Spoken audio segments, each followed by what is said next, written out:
I'm just about to record our teaching for this Sunday, and I'm so thankful for the way that technology has enabled us to do this and to connect together during lockdown. If I'm honest though, I'm looking forward to the day when it's no longer necessary. Hopefully by now you've heard that as part of the government bringing us out of lockdown from the 4th of July, they're saying churches can start to meet again. All of which is something that we've been praying about as a church for the entire duration of this crisis. We should be really grateful that the progress of the struggle with COVID-19 and where things are at in the country have got to the stage that they are at, and that we can now begin to think about what meeting together will look like. There's all sorts of questions about that, of course, that remain. At the moment, for example, we are still waiting to see the government guidelines for how it is we can meet together safely.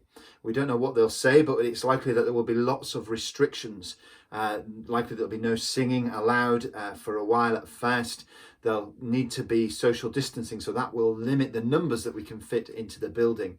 We don't know yet what children's ministry and that sort of a thing are going to be possible. There'll be all sorts of protocols to work out as well. So when those government guidelines come out, we will have to take time to work through them and to do so carefully and responsibly.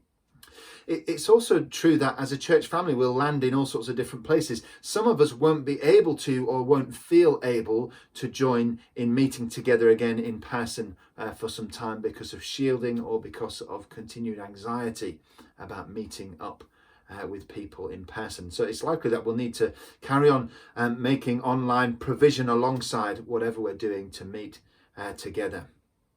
Our ambition, of course, has to be to start meeting again in person, but questions remain about what we can do, when we can do it, and also how.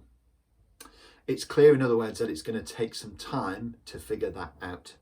Although I have to say, those who lead various ministries that make Sundays happen normally have already met together to begin to discuss these things on Zoom on Tuesday night this past week.